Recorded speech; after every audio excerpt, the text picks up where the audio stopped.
Ciao ragazzi, oggi vedremo insieme come bilanciare un pacco batteria tramite un comunissimo connettore micro USB oppure con il metodo tradizionale, ma capiamo insieme perché è importante il bilanciamento. Quando si carica un pacco batteria può capitare che una volta carico, misurando con il multimetro, ci risulti una tensione leggermente minore di quella che ci aspettavamo, come ad esempio 41,5 volt su 42. Se è così, allora molto probabilmente all'interno del pacco batteria c'è una cella oppure più celle in parallelo che hanno una tensione minore rispetto alle altre. Questo è un problema perché la maggior parte dei BMS, ovvero la scheda che si occupa della gestione dei pacchi batteria, in commercio interrompono la carica dell'intero pacco non appena anche solo una singola cella arriva a 4,2 volt e non tiene conto delle altre celle che potrebbero ancora caricare. Al contrario, se nel pacco batteria è presente una cella che ha il 50%, il BMS interromperà l'erogazione di corrente perché rileverà che c'è una cella scarica, senza sapere che invece tutte le altre sono cariche. Una volta capito questo, dobbiamo rilevare la cella più scarica. Come prima cosa, infatti, dovrete rimuovere il coperchio, quindi la scatola o comunque l'involucro del pacco batteria, e tranquilli, se non l'avete mai fatto non c'è niente di cui preoccuparsi, bisogna solo prestare attenzione a dove si mettono le mani perché le correnti e le tensioni in gioco possono essere molto pericolose. Una volta aperto il pacco batteria bisogna cercare il BMS, che sta per Battery Management System, che probabilmente è l'unica scheda che ci sarà all'interno, a meno che non c'è un equalizzatore, ma se c'è un equalizzatore tutto questo servizio non serve. Fatto questo, sarà necessario rimuovere il connettore a 10 pin chiamato JST, che ha collegato adesso tutti i positivi e negativi di ogni cella in serie. Dopodiché, tramite l'utilizzo del multimetro, è necessario capire a quale coppia di pin corrispondono i poli della cella, che è costituita da più celle in parallelo, che è più scarica quindi. Per fare questo dovrete inserire i puntali del multimetro da un pin all'altro con un passo di un pin. Leggerete al contempo sul tester valori uguali o simili per ogni coppia di pin e solo quando arriverete alla cella più scarica il multimetro segnerà un valore più basso. Una volta capita qual è la cella più scarica, vediamo il primo metodo, ovvero quello tradizionale. Il primo metodo è quello tradizionale, che vale a dire caricare la cella più scarica bilanciando il pacco batteria con l'ausilio di un alimentatore da banco o comunque una qualsiasi tipo di alimentazione in corrente continua che possa avere il valore di tensione di 4,2 volt. Una volta acceso l'alimentatore e dopo averlo impostato a 4,2 volt, vi basterà scollegare i connettori a banana usati prima dal tester e collegarli all'alimentatore. Mi raccomando, è di assoluta importanza che i due connettori vengano scollegati dal multimetro uno alla volta, perché se i due connettori si dovessero toccare, un filo di quella sezione si scioglierebbe in una frazione di secondo. Una volta fatto questo, non dovete fare altro che aspettare che la batteria si carichi. Questo era il metodo più tradizionale, ma anche quello più scomodo, perché vi costringe ad avere acceso per diverse ore un alimentatore che, oltre ad essere sovradimensionato per questo lavoro, è anche molto ingombrante e, se ha una ventola, come nel mio caso, anche rumoroso. Quindi ora vediamo come fare lo stesso lavoro ma in modo molto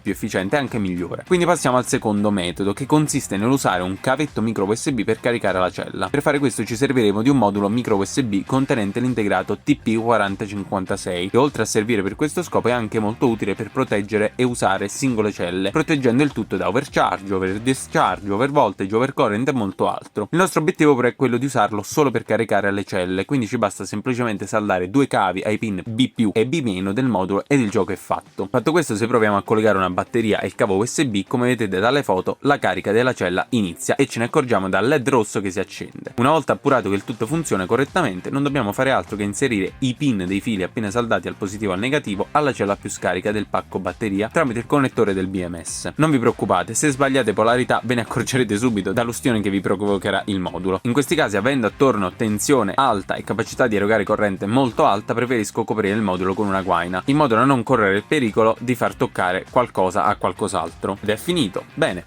Ora dovrete aspettare che la luce diventi blu e avrete finito, avendo bilanciato le vostre celle in modo da garantire al pacco batteria una salute di molto maggiore. In un prossimo video vedremo come aggiungere un bilanciatore automatico delle celle per far fare questo lavoro automaticamente. Adesso.